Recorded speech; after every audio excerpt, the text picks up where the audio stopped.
Hello students, welcome to our tuition classes.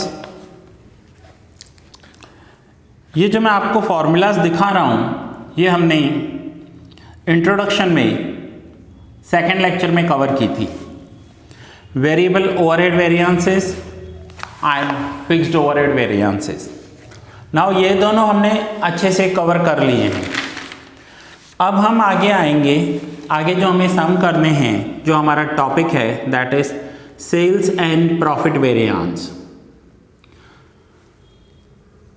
Sales and profit variance की जो formulas हैं वो यहां पर दी हुई है। मैंने आपको पहले भी दी थी, नोट डाउन करने के लिए फिर से बता रहा हूं। एंड अब हम सेल्स वेरिएंस के सम करेंगे। इसलिए मैं आपको हमेशा रिक्वेस्ट करता हूं कि आप मेरे जो लेक्चर्स हैं वो सीक्वेंस में देखिएगा। फर्स्ट, सेकंड, थर्ड, फोर्थ, बीच बीच में से मत देखना, कुछ समझ में नहीं आएगा। नाउ ये सेल्स एंड प्रॉफिट वेरिएंस की फॉर्मूलाज हैं। सेल्स एंड प्रॉफिट वेरिएंस जैसे सेल्स वैल्यू वेरिएंस, तो ये फॉर्मूला है actual quantity actual price minus standard quantity standard price.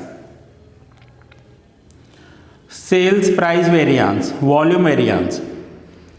Now यहां पर शॉर्टकट में लिखा हुआ है P,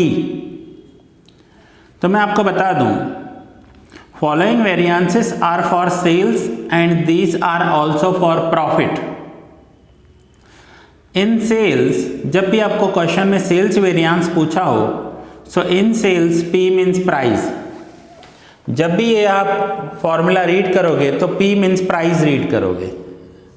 In sales P means price and in profit P means profit. So now अब हम इन फॉर्मूलाज के अकॉर्डिंग सम करेंगे। अगर आपने पहले नोट डाउन नहीं की है तो अभी इसे नोट डाउन कर लीजिए। So आज हम सम करने जा रहे हैं, that is question number 18।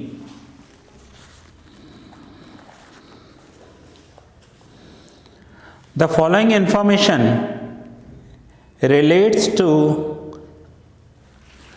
Anupam company. अब ये जो क्वेश्चन मैं आपको करवा रहा हूँ ये इस बुक में से करवा रहा हूँ। हो सकता है आपके पास कोई अलग बुक होगा तो उसमें ये अलग एडिशन होगी, अलग सम होगा, कोई दूसरा नंबर होगा। अब हमें यहाँ इंफॉर्मेशन में क्या क्या दिया हुआ है?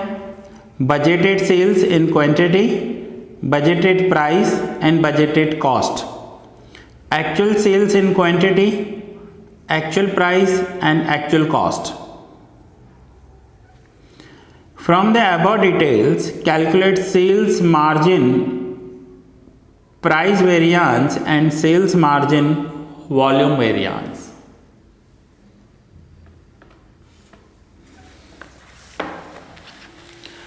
Now ये कैलकुलेट करने से पहले हमें एक चाहिए स्टैंडर्ड प्रॉफिट और दूसरा चाहिए एक्चुअल प्रॉफिट।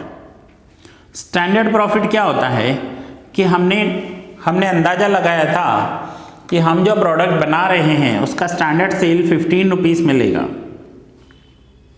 और उसका स्टैंडर्ड कॉस्ट 10 रुपीज़ होगा। सो हमें ₹5 पर यूनिट का प्रॉफिट इसमें मिलेगा। एंड एक्चुअल प्रॉफिट क्या हुआ? Actual profit per unit is equals to actual sales per unit minus actual cost per unit.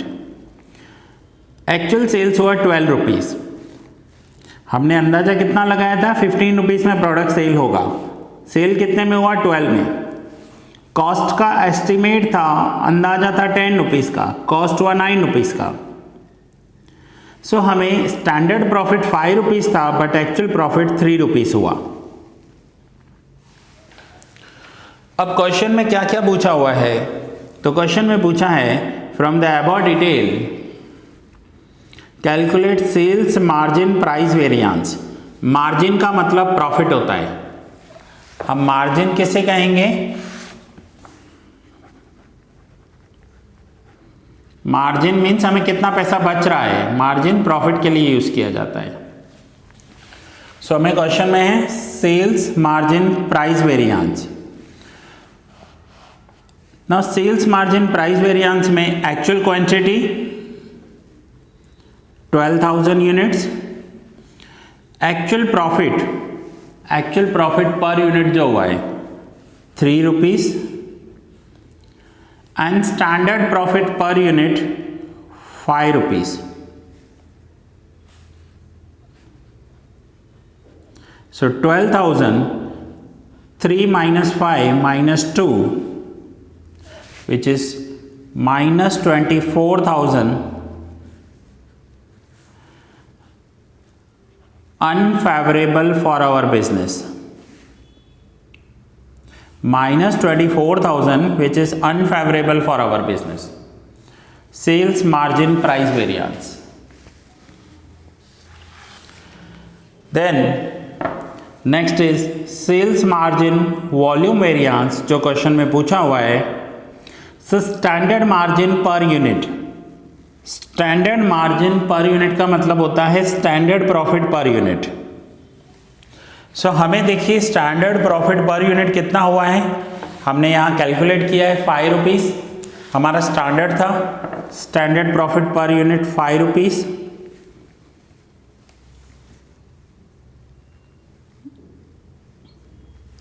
Actual quantity question में दी हुई है हमें, actual quantity 12,000,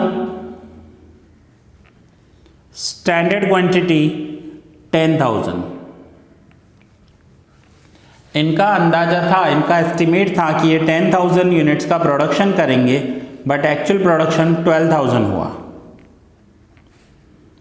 so 12,000 minus 10,000 2,000, so 2,000 into 5 10,000 which is favorable situation for our business.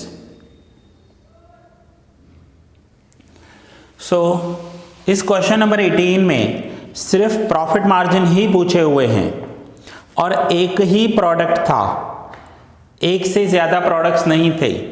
सो अगर एक product है, single product है, तो हमें ये ऐसे कैलकुलेट करने हैं। हो सकता है इसमें सेल्स वेरिएंसेस भी आ जाएं, आगे हम नेक्स्ट करेंगे sales variances, but profit variance हो तो सम सिंपल हो जाएगा। सो नाउ आप नोट डाउन कर लीजिए इस सम को। पहले हमने standard profit and actual profit calculate किया and then sales margin price variance.